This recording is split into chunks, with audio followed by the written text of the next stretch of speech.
So, good afternoon, students. I am Arvind Ghosh, Assistant Professor of Civil Engineering Department, Camellia Institute of Technology.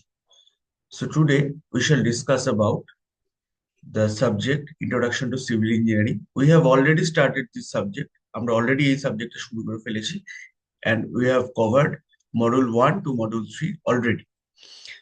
So today we shall discuss about the module 4. আজকে আমরা module 4 নিয়ে আলোচনা করব।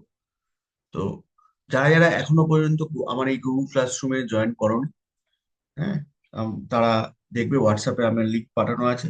যারা একটু পরে admission নিয়েছো তাদের কাছে হয়তো লিঙ্কটা নেই, তারা আমাকে মেসেজ করবে, আমি তাদের আবার লিঙ্ক পাঠিয়ে দেবো গ্রুপে। তারা ওই ওই ক্লাসরুমের লিঙ্কে তারা ঢুকে আমার আগের সমস্ত নোটস ফোটস যা যা আছে অ্যাসাইনমেন্টস নোটস সব পেয়ে যাবে। তোমরা এই লিঙ্কটা এখান থেকেও পেতে পারো বা আমাকে হোয়াটসঅ্যাপ করলে আমি এই লিঙ্কটা একবার পাঠিয়ে দেবো। তো আমরা শুরু করছি আজকে মডিউল 4 এবং আজকে সাবজেক্টের নাম সেই ইন্ট্রোডাকশন টু সিভিল ইঞ্জিনিয়ারিং। আচ্ছা, তোমাদের আরেকটা কথা বলে দিই, সেটা হচ্ছে অটোক্যাডের আমি আস্তে আস্তে ভিডিও দেওয়া শুরু করব। অটোক্যাডের মডিউল 1 এর নোটস আমি অলরেডি দিয়ে দিয়েছি, তোমরা সবাই মডিউল 1 এর নোটসটা ফলো করবে। অটোক্যাডের বাকি নোটস গুলো আমি আস্তে আস্তে দিতে থাকবো এবং তার সাথে সাথে অটোক্যাডেরও ভিডিও আমি এবার আস্তে আস্তে আপলোড করা শুরু করবো। সুতরাং তোমরা কিন্তু যা যা ভিডিওস এবং নোটস আমি দিচ্ছি সব কিন্তু পড়ে ফেলবে, দেখে ফেলবে এবং নিজেদেরকে আপডেট রাখবে। এবং অন্যান্য যে সাবজেক্ট, অন্যান্য স্যার ম্যাডামদের যে সাবজেক্ট গুলো সেগুলো তোমরা আস্তে আস্তে শুরু করো, কারণ সামনেই কিন্তু সেমিস্টার পরীক্ষা, তোমাদের কিন্তু পড়াশোনা শুরু করে দিতে হবে। আচ্ছা, তো আমরা মডিউল 4-এ ঢুকে যাচ্ছি একদম। তো দেখো, আগের মডিউলগুলো কিন্তু আমি এইভাবে হাইলাইট করে করে পড়িয়েছি। তোমাদের এই হাইলাইটেড নোটসটা আমি একদম লাস্টে দেবো, সব মডিউল কমপ্লিট হয়ে যাবে তারপরে। তো আজকে আমরা মডিউল 4টা স্টার্ট করছি। মডিউল 4 এর টপিক নেম হচ্ছে, ওই চ্যাপ্টারটার নাম হচ্ছে fundamentals of architecture and town planning. Town planning মানে একটা শহরের তৈরির জন্য যে যে সমস্ত ব্যবস্থাপনা নিতে হয় সেটাকে টাউন প্ল্যানিং বলে। আর আর্কিটেকচারাল প্ল্যানিং মানে কি, যে কোনো একটা স্ট্রাকচারের যে দেখতে সৌন্দর্য, সেই সৌন্দর্যটাকে বিভিন্ন, এখনকার দিনে আর্কিটেকচার মনে হচ্ছে দেখার যে সৌন্দর্য, সেই সৌন্দর্যটাকে বৃদ্ধি করা বা সৌন্দর্যটাকে বজায় রাখার একটা উপায়ই হচ্ছে আর্কিটেকচার। ঠিক আছে? তো যে কোনো একটা স্ট্রাকচার, আগেকার দিনে কি নর্মাল স্ট্রাকচার তৈরি হতো, সেখানে খুব সৌন্দর্য কিছু থাকতো না। পরবর্তীকালে মানুষ নিজের সুবিধার জন্য বিভিন্ন রকম আর্কিটেকচারাল ডিজাইন করেছে। মানে যেমন যখন রাজা এলো, বা বড় বড় জমিদাররা এলো, তারা তাদের নিজেদেরকে সাধারণ মানুষের থেকে আলাদা করার জন্য এবং নিজেদের থাকার কিছু বেনিফিটস এক্সট্রা অ্যাড করার জন্য তারা নিজেদের যে যে সমস্ত স্ট্রাকচারে তারা বসবাস শুরু করলো বা যে স্ট্রাকচারের মাধ্যমে তারা যাতায়াত শুরু করলো, সেইগুলোকে তারা নিজেদের মতো করে সাজানো শুরু করলো। সেটাকেই বলছে আর্কিটেকচার। ঠিক আছে? আর্কিটেকচার মানে হচ্ছে একটা হাই স্ট্যান্ডার্ড অফ লিভিং এ গিয়ে আর্কিটেকচারাল প্ল্যানিংটা শুরু হয়। তো যাই হোক, প্রথমেই আসছি এই আর্কিটেকচারাল প্ল্যানিং আর টাউন প্ল্যানিং এর প্রথম টপিকটা হচ্ছে aesthetics in civil engineering. Aesthetics মানে হচ্ছে যে কোনো জিনিসের দর্শন বা দেখতে কিরকম, দেখতে যেন সুন্দর হয়, সেটাকেই বলা হয় অ্যাস্থেটিক বিউটি বা অ্যাস্থেটিক প্রসপেক্টস। ঠিক আছে? যে যেমন দেখবে একটা কথা আছে যে পেহলে দর্শনধারী ফির গুণ বিচারি। মানে কি, যে কোনো জিনিস আমরা যখন মার্কেটে কিনতে যাই, কোনো জামা কাপড় কিনতে যাই বা কিছু, যখন জামা কিনতে যাচ্ছি বা কোনো ড্রেস কিনতে যাচ্ছি, আমরা প্রথমে ড্রেসটা দেখে পছন্দ করি, তারপরে দেখি যে সেটার কোয়ালিটি ভালো। দেখে যদি প্রথমে পছন্দ না হয়, প্রথমে আমরা রিজেক্ট করে দিই, কারণ সেটা কোয়ালিটি ভালো কি না ভালো আমরা দেখতে যাই। তার মানে প্রথমেই আমরা কোনো একটা জিনিস আমাদের চোখে দেখে ভালো লাগছে কিনা সেটা বিচার করি। তো অ্যাস্থেটিক হচ্ছে সেই জিনিসটাই, এটা দেখে বিচার করা। যে aesthetics refers to the visual appeal and harmony. Aesthetics মানে কি, যে কোনো জিনিসের বা যে কোনো এখানে এক্ষেত্রে তো জামা কাপড় বোঝাচ্ছে না, স্ট্রাকচার বোঝাচ্ছে। যে কোনো স্ট্রাকচারের ভিজুয়াল অ্যাপিল কতটা আছে, যে স্ট্রাকচারটা দেখে কতটা ভালো লাগছে, সেটা হচ্ছে অ্যাস্থেটিক্স বোঝাচ্ছে। কোনো একটা অ্যাস্থেটিক্স কিসের কিসের উপর, কোনো একটা স্ট্রাকচারের অ্যাস্থেটিক্স কিসের কিসের উপর ডিপেন্ড করে? দ্য কি এলিমেন্টস অফ অ্যাস্থেটিক্স আর overall shape and massing of the structure. মানে কি, স্ট্রাকচারটার শেপটা কিরকম সেটা। ঠিক আছে? মাসিং অফ দ্য স্ট্রাকচার মানে স্ট্রাকচারটা গঠন কিরকম। শেপ, শেপ মানেই মাসিং বলতে চাইছি এখানে। গঠন এবং গড়ন এবং গঠন কিরকম, কাঠামো এবং গঠন কিরকম। এখানে মাসিং বলতে কাঠামোটার কথা বলতে চাইছি। আচ্ছা, তারপর প্রপোর্শনাল স্কেল।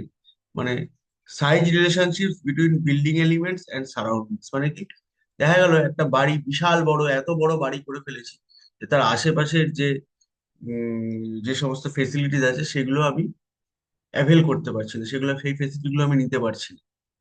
বা দেখা গেলো এমন একটা জায়গায় বাড়ি করে ফেলেছি যে জল নিতে যেতে হচ্ছে আমাকে অনেক দূরে। বাড়িটা হয়তো খুব সুন্দর দেখতে বানিয়েছি, 10 তলা একদম প্রাসাদ বানিয়েছি, কিন্তু জলের সুবিধা নেই, সেক্ষেত্রে কিন্তু হবে না।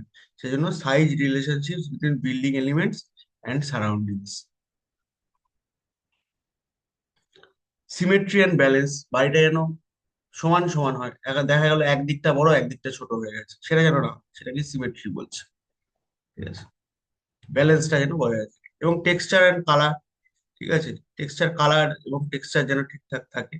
ঠিক আছে, টেক্সচার কালার মেটেরিয়ালস যেন ঠিকঠাক থাকে। ঠিক আছে, তাতে কি হয়, ভিজুয়াল এফেক্টসটা ভালো হয়। ঠিক আছে, এইগুলো সব হচ্ছে।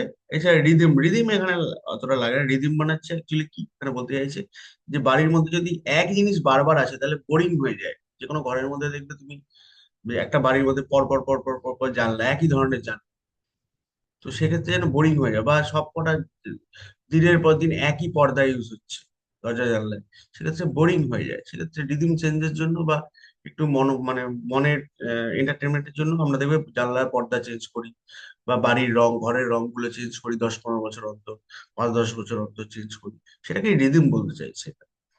ঠিক আছে, তো সেইগুলো যেন মেনটেন থাকে একটা aesthetics civil. Examples of great great architecture, কিছু আর্কিটেকচারাল দিক থেকে উন্নত কিছু এক্সাম্পলস বলতে চাইছি, যেমন তাজমহল প্রথমেই আসছে। দেখতে অসাধারণ, আমাদের সাধারণ বাড়ির মতো দেখতে নয়। এবং তাজমহলের সিমেট্রি, তাজমহলকে যদি মাঝ বরাবর ভাগ করে দাও একটা, মানে একটা অ্যাক্সিস বরাবর, ভার্টিক্যাল অ্যাক্সিস বরাবর, তাজমহল কিন্তু দুটো দিকে একদম সমান সমান। হুম, তাজমহলকে যদি মাঝ বরাবর কেটে দাও, দুটো পিস, দুদিকে দুটো পিস, ডান দিকের পিস বাঁ দিকের পিস কিন্তু সমান সমান, সেটাই হচ্ছে তাজমহল। এই জন্য সিমেট্রিটা কিন্তু তাজমহলের তো আছে। এছাড়া হোয়াইট মার্বেল দিয়ে তৈরি, এগুলো সব আর্কিটেকচারাল একটা অ্যাসপেক্টস। হ্যাঁ, মুঘল আমলে তৈরি হয়েছে, মুঘলদের যে ডিজাইন এক্সেলেন্স সেটা দিয়ে সেটা ইউজ হয়েছে। ঠিক আছে, এছাড়া আরেকটা এক্সাম্পল কি, পার্থেনন, গ্রিসের পার্থেনন। ঠিক আছে, এটা হচ্ছে ডোরিক আর্কিটেকচার একটা এক্সাম্পল, পার্থেনন, গ্রিসের পার্থেনন। ঠিক আছে, এছাড়া আইফেল টাওয়ার, ফ্রান্সের আইফেল টাওয়ার সবাই জানে। এগুলো সব হচ্ছে সবাই একটা গ্রেট গ্রেট আর্কিটেকচারের একটা এক্সাম্পল। এছাড়া সিডনির অপেরা হাউস আছে। তারপর হচ্ছে ইন্ডিয়াতে আরেকটা আছে lotus temple, lotus temple of India আছে। এগুলো সব কিন্তু অসাধারণ, অসাধারণ সবাই একটা সৌন্দর্যের প্রতীক এবং ভাস্কর্যের প্রতীক। বুর্জ খালিফা আছে, এখনকার দিনে তোমরা সবাই জানো, বুর্জ খালিফা ইউএইতে আছে। হ্যাঁ, আরব আমির শাহী ইউএইতে আছে। এগুলো কিন্তু তোমরা, হ্যাঁ, এটা কিন্তু টলেস্ট বিল্ডিং, বুর্জ খালিফা is the tallest building in the world right now. তো এগুলো কিন্তু সব গ্রেট আর্কিটেকচার এক্সাম্পল। আচ্ছা, এছাড়া fundamentals of architectural design, architectural ডিজাইনের, ডিজাইনটার মধ্যে কি কি বেসিক জিনিস সেগুলো লাগে একটা একটা যে কোনো স্ট্রাকচার আর্কিটেকচার ডিজাইন করতে, সেটা আমরা এখানে দেখে নেবো। তো প্রথমে হচ্ছে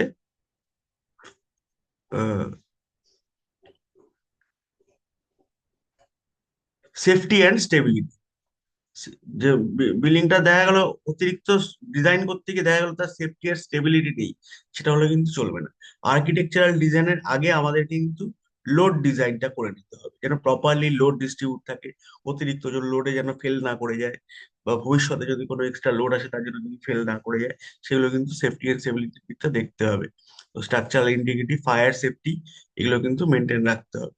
ঠিক আছে, এছাড়া কম সাস্টেনেবিলিটি, ঠিক আছে, সেফটি স্টেবিলিটি আর হচ্ছে সাস্টেনেবিলিটি, এই দুটো হচ্ছে মেইন জিনিস আহ,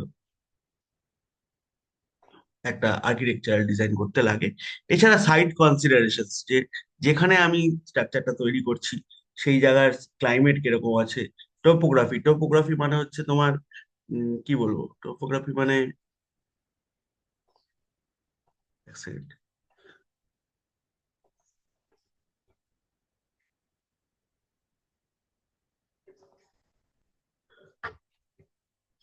হ্যাঁ, তো টোপোগ্রাফি মানে হচ্ছে উঁচু নিচু, যে জায়গাটা কতটা উঁচু নিচু ইত্যাদি, এই জায়গাগুলো বোঝাতে টোপোগ্রাফি। আমার জায়গাটা কি সমতল ভূমি, নাকি জায়গাটা উঁচু নিচু মালভূমি আছে, নাকি পার্বত্য অঞ্চল, সেটাকে টোপোগ্রাফি বলছে। সেগুলো দেখে নিতে হবে।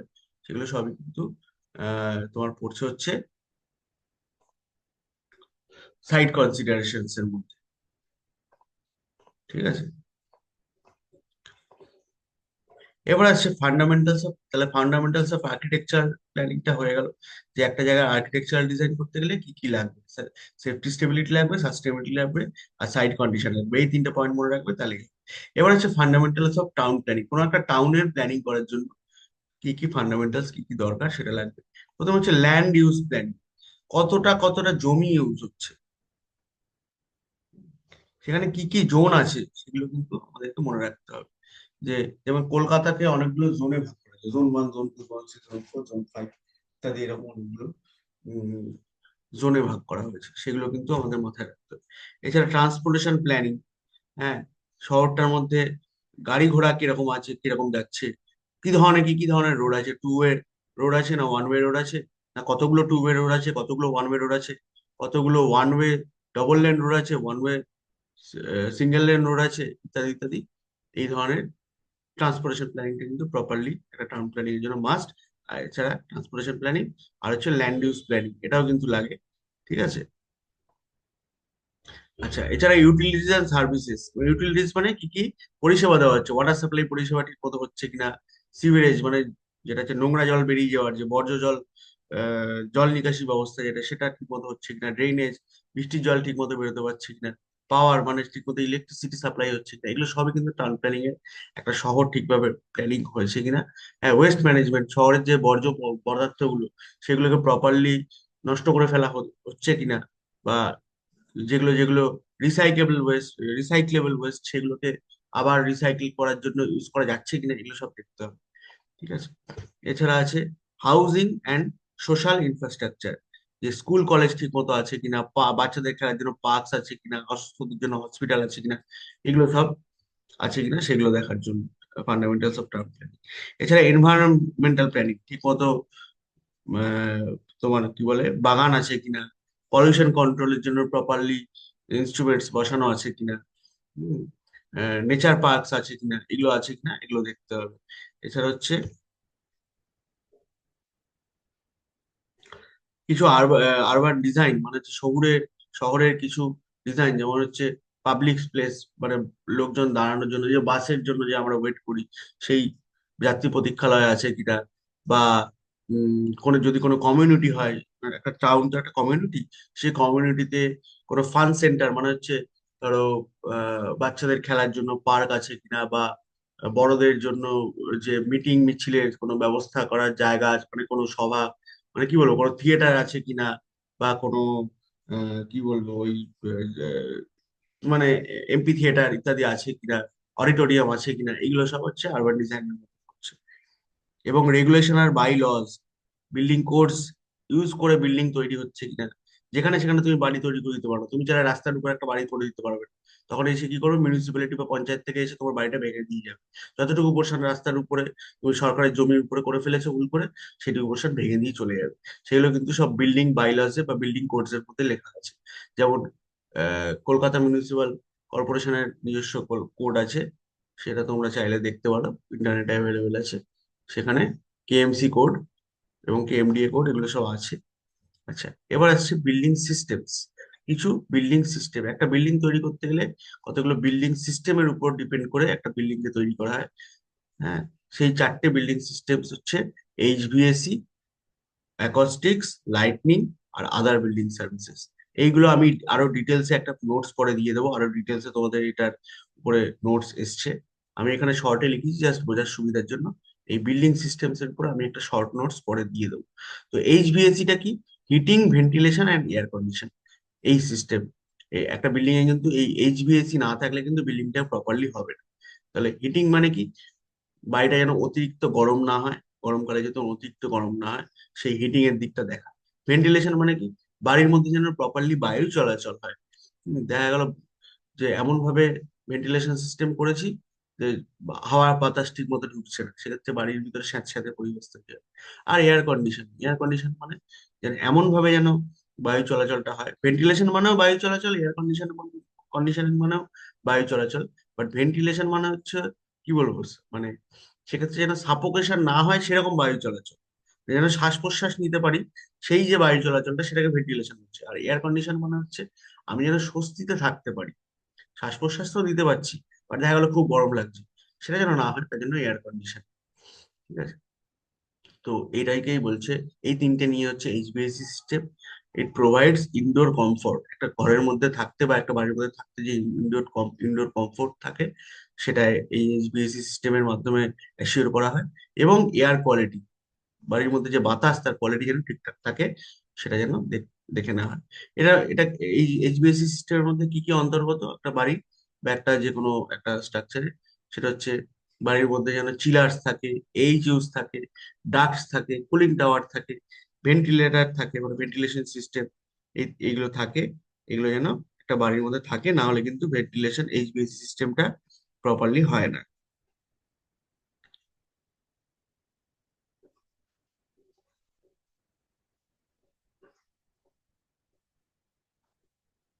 এইচইউ এর ফুল ফর্মটা তোমাদের একটু জানিয়ে রাখি, এয়ার হ্যান্ডলিং ইউনিট, মানে বায়ু চলাচলের একটা ইউনিট।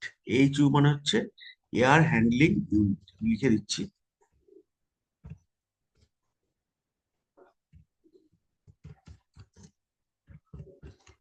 ঠিক আছে, এয়ার হ্যান্ডলিং ইউনিট। আচ্ছা, তারপর হচ্ছে অ্যাকোস্টিক।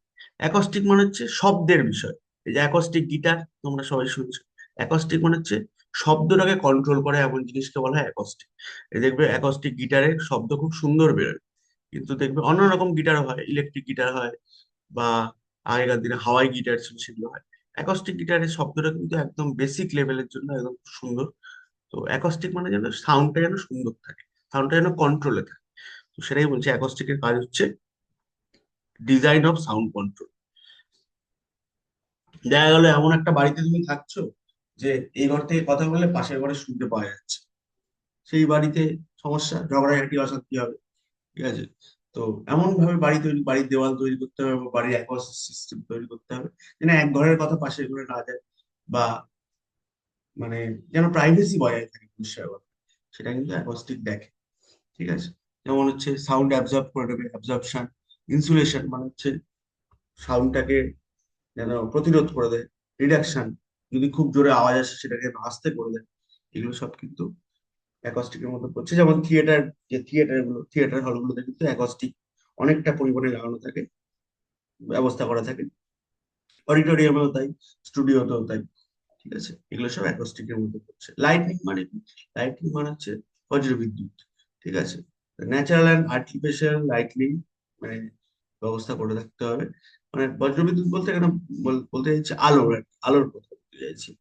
ন্যাচারালি কি করা যায়, যে আমরা ন্যাচারালি গ্যাস ইউজ করে করতে পারি, এছাড়া ইলেকট্রিসিটি ইউজ করে করতে পারি। যেমন ইলুমিনেশন লেভেলস।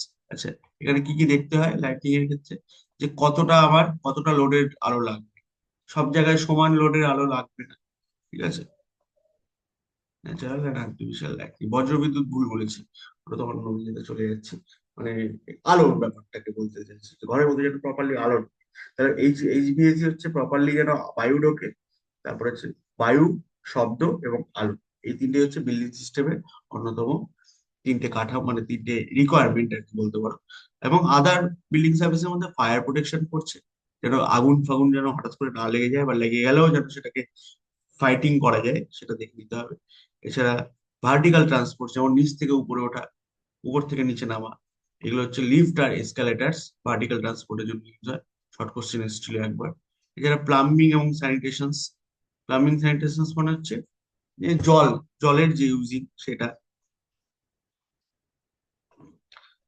বলছে। আর হচ্ছে ইলেকট্রিক্যাল অ্যান্ড কমিউনিকেশন সিস্টেম, যেন প্রপারলি পাখা জলে, ফ্যান জলে, এবং টেলিফোনের যে কানেকশন, সেটাকে কমিউনিকেশন সিস্টেম হচ্ছে, এগুলো যেন প্রপারলি থাকে। ঠিক আছে, এরপরে আসছি নেক্সট পয়েন্টে, এটাও কোশ্চেনে এসছে, এলইডি রেটিং।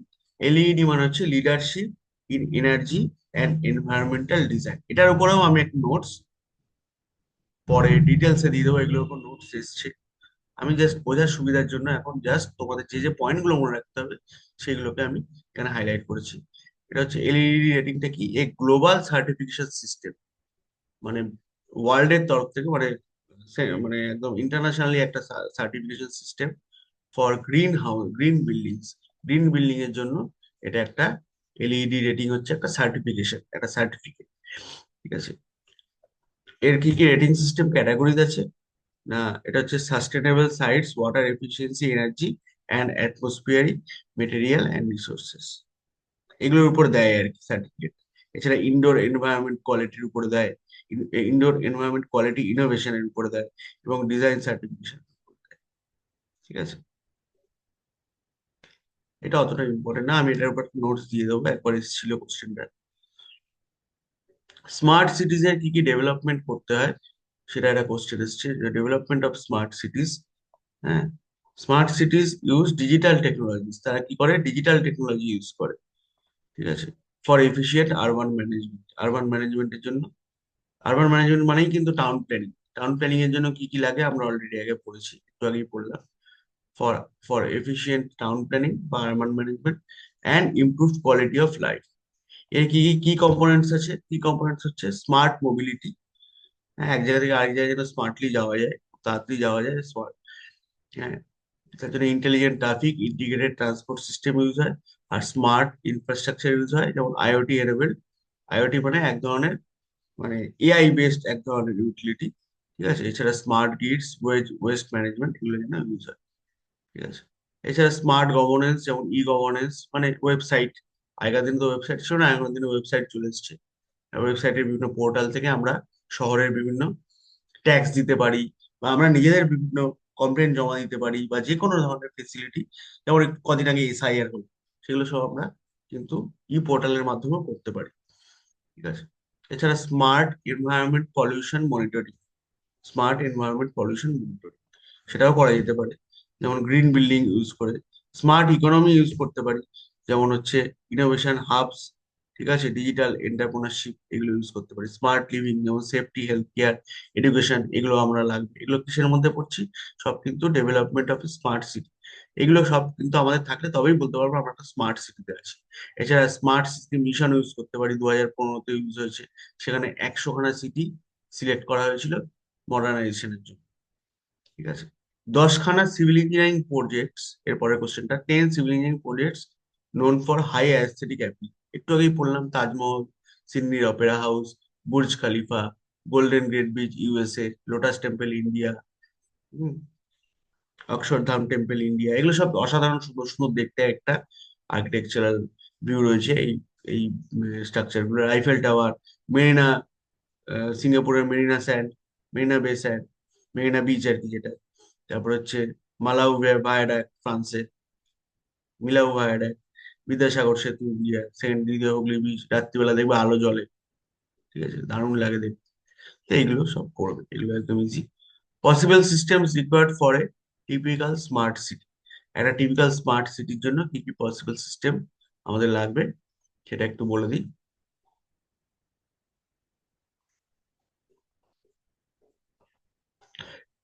তো wait,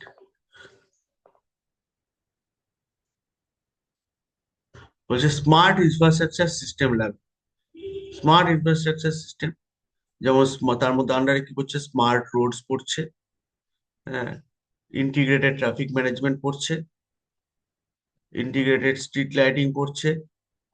আচ্ছা, স্মার্ট ওয়াটার সাপ্লাই সিস্টেম পড়ছে, যেমন আইওটি মিটারস, মানে এআই, মানে ইয়ে করা মিটার, এআই দেওয়া মিটার, লিকেজ ডিটেকশন, এগুলো সব থাকবে। স্মার্ট পাওয়ার গ্রিড থাকবে, smart power grid and renewable energy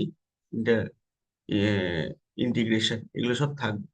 R smart drainage ব্যবস্থা থাকবে, এবং ফ্লাড মনিটরিং এর ব্যবস্থা থাকবে, এবং অটোমেটেড ওয়েস্ট কালেকশনের ব্যবস্থা থাকবে, নিজের থেকেই ওয়েস্ট কালেকশন করে নিয়ে যাবে, এরকম সিস্টেম থাকবে। এগুলো সব হচ্ছে টিপিক্যাল স্মার্ট সিটির একটা আহ, মানে ফুললি ফাংশনাল স্মার্ট সিটি, এটা একটা অন্যতম রিকোয়ারমেন্ট। এছাড়া স্মার্ট গভর্নেন্স সিস্টেম, যেমন ই গভর্নেন্স পোর্টালস একটু আগে বলছিলাম, এটা একই জিনিস, আরেকবার একই কোশ্চেন আরেকবার একটু অন্যভাবে দিয়েছে। এছাড়া রিয়েল টাইম সিটি ড্যাশবোর্ড, যে যদি তোমরা কেউ মধ্যমগ্রামের কেউ মাথাতে যাও, মধ্যমগ্রাম পৌরসভার সামনে দেখবে একটা বড় করে বোর্ড লাগানো আছে, ডিজিটাল বোর্ড। সেখানে এয়ার কোয়ালিটি ইন্ডেক্স, ঠিক আছে, যে কতটা বায়ু দূষণ হচ্ছে, তারপরে সেই মুহূর্তের ওই ওই এলাকার কত ডিগ্রি সেন্টিগ্রেড তাপমাত্রা সব দিয়ে দেয়। খুব সুন্দর দেখবে, মিউনিসিপ্যালিটি, মধ্যমগ্রাম মিউনিসিপ্যালিটির সামনে দেওয়া আছে। তো এগুলোই স্মার্ট গভর্নেন্স সিস্টেমের মধ্যে পড়ছে। ডিজিটাল পাবলিক সার্ভিসেস যেমন অনলাইন সার্টিফিকেটস, পেমেন্টস, হ্যাঁ তুমি চাইলে ট্যাক্স তুমি অনলাইনে দিতে পারবে, এইগুলোর কথা বলছে। আচ্ছা, স্মার্ট মোবিলিটি সিস্টেম যেমন জিপিএস এনেবল পাবলিক ট্রান্সপোর্ট, যে জিপিএস মানে জিপিএস এনেবল পাবলিক ট্রান্সপোর্ট বলতে যে বাসগুলো, সরকারি বাসগুলো আমরা ইউজ করছি, বা পরবর্তীকালে দেখতে পাবে সরকারি ক্যাবও বেরোবে, তো সেইগুলোর মধ্যে জিপিএস এনেবল করা থাকে। সেগুলো সরকারি ক্যাব অলরেডি আছে, হ্যাঁ, বাংলার সাথী না কি পথ সাথী কি আছে, সেগুলো দেখবে সব আছে। এছাড়া ইভি ইভি চার্জিং স্টেশন থাকবে। এগুলো সব এখন বর্তমানে কিন্তু আমাদের সব এগুলো হয়ে যাচ্ছে আস্তে আস্তে, আগে ছিল না, 10-15 বছর আগেও ছিল না, এখন সব এগুলো হয়ে যাচ্ছে। স্মার্ট পার্কিং ম্যানেজমেন্ট থাকবে, এখনো আছে smart parking management, Kolkata Mumbai ইত্যাদি জায়গাতে আছে। আচ্ছা, স্মার্ট এনভায়রনমেন্ট সিস্টেম হচ্ছে নয়েজ লেভেল মনিটরিং থাকবে, ঠিক আছে, যেন অতিরিক্ত নয়েজ না হয় সেটা, বা হয়ে গেলেও সেটাকে ডিটেক্ট করা। এগুলো সব একটা স্মার্ট সিটির মধ্যে থাকবে। স্মার্ট গ্রিন স্পেসেস থাকবে, এগুলো সব থাকবে। তো এখানেই শেষ হলো। এছাড়া আরো কিছু রয়েছে মানে একটা স্মার্ট সিটির মধ্যে, যেমন smart safety and security systems রয়েছে, আর স্মার্ট লিভিং সিস্টেমস রয়েছে। এগুলো একটু দেখবে, এগুলো অতটা ইম্পর্টেন্ট না, যেগুলো মেন ইম্পর্টেন্ট সেগুলো আমি বলে দিলাম, এগুলো জাস্ট অল্প করে ডিসক্রাইব করে দেবো। স্মার্ট ইকোনমি সিস্টেমস রয়েছে একটা স্মার্ট টাউনের মধ্যে, বা একটা প্রপারলি টাউন প্ল্যানিং এর মধ্যে। তো এখানেই আমাদের মডিউল 4টা শেষ হলো। তোমরা মডিউল 4টা সবাই দেখে রাখবে। পরের ভিডিওতে আমরা মডিউল 5, 6, 7 তিনটে একসাথে পড়ে ফেলবো। ছোট ছোট মডিউল আছে। এর মডিউল 4টা যেহেতু অন্যতম ইম্পর্টেন্ট মডিউল, এখান থেকে অনেক কোশ্চেন্স এসছে, তো এই জন্য আমি এই মডিউলটাকে আলাদা করবো। Thank you so much. কোনো রকম প্রশ্ন থাকলে আমাকে পার্সোনালি জিজ্ঞেস করতে পারো, বা এই ভিডিওর কমেন্টে জিজ্ঞেস করতে পারো, বা হোয়াটসঅ্যাপ বা ইমেল আইডিতে আমাকে জিজ্ঞেস করতে পারো। ইমেল আইডি ভিডিওর একদম শুরুতেই দেখবে আমার ইমেল আইডি দেওয়া ছিল। Thank you.